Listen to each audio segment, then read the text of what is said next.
Team India దక్షిణాఫ్రికా మధ్య జరిగిన మూడో టీ20 మ్యాచ్ ఎంతో రసవత్తరంగా సాగింది. ఒకానొక దశలో టీమిండియా చాలా సులభంగా గెలుస్తుందని అందరూ భావించారు. కానీ మధ్య ఓవర్లలో క్లాసెన్, చివరి ఓవర్లలో మార్కో జాన్సన్ ఊహించని రీతిలో హిట్టింగ్ చేయడంతో ఒక్కసారిగా మ్యాచ్ లో లెక్కలు మారిపోయాయి. కానీ ఛేదించాల్సిన లక్ష్యం ఎక్కువగా ఉండడంతో చివరికి టీమిండియా ఈ మ్యాచ్ లో 11 పరుగుల తేడాతో విజయం అందుకుంది. ఈ గెలుపుతో భారత జట్టు 2-1 తేడాతో ఈ సిరీస్ లో ముందంజలో ఉంది.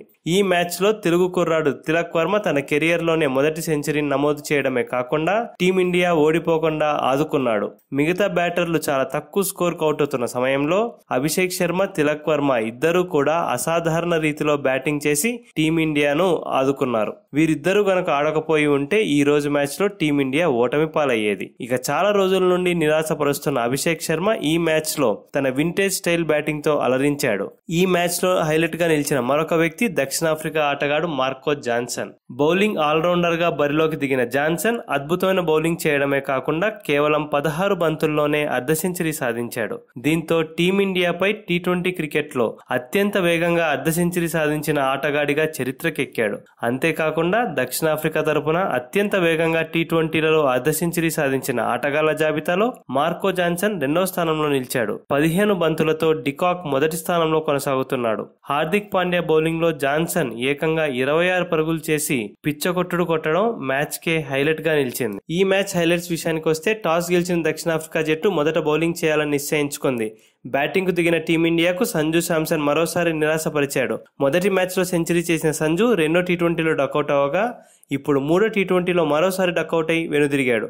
వరుసగా 2 సెంచరీలు చేసి అదరగొట్టిన సంజు శాంసన్ ఆ తరువాత 2 టీ20లలో డకౌట్ అవడం గమనార్హం. ఇక్కడ మరొక షాకింగ్ విషయం ఏంటంటే ఈ సంవత్సరంలో 5 టీ20లలో సంజు డకౌట్ అయ్యాడు. టీమిండియా టీ20 చరిత్రలో ఏ బ్యాట్స్మెన్ కూడా ఒక సంవత్సరంలో ఇన్నిసార్లు డకౌట్ అవ్వలేదు. ఆరంభంలో సంజు అవుట్ అయినా ఎక్కడా ఒత్తిడికి లోనవ్వకుండా మరో opener Abhishek Sharma, one down batsmen Tilak Varma ఇద్దరూ కూడా సెన్సేషనల్ హిట్టింగ్ తో, సూపర్ బ్యాటింగ్ తో స్కోర్ బోర్డును పరుగులు పెట్టించారు.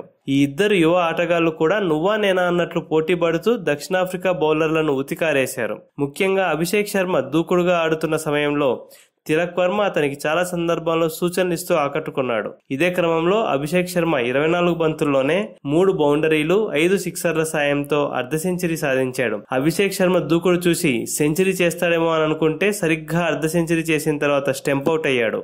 అభిషేక్ అవుట్ అయిన తర్వాత క్రీజులోకి వచ్చిన సూర్యకుమార్ యాదవ్ 1 పరుగుకు, హార్దిక్ పాండ్యా 18 పరుగులకు వెనుదిరిగారు.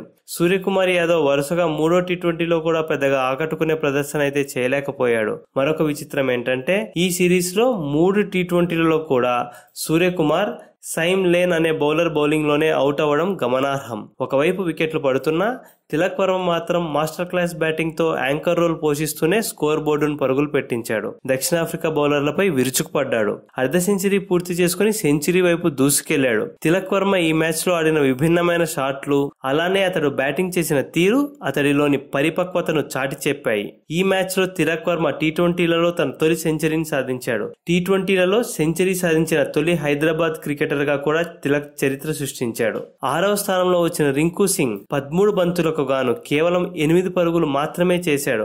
ఈ మధ్య కాలంలో రింకులో ఫైర్ అసలు ఏమాత్రం కనపడడం లేదు. ఫినిషర్ గా అదరగొడతాడనుకుంటే తనే ముందుగా ఫినిష్ అయిపోతున్నాడు.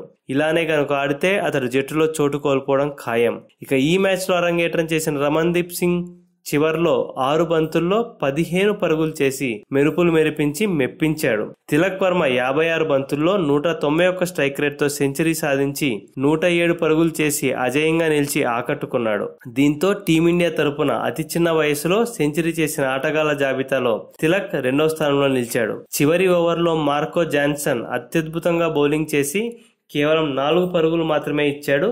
దీంతో 230 టచ్ అవ్వాల్సిన టీమిండియా స్కోర్ 219 దగ్గరే ఆగిపోయింది.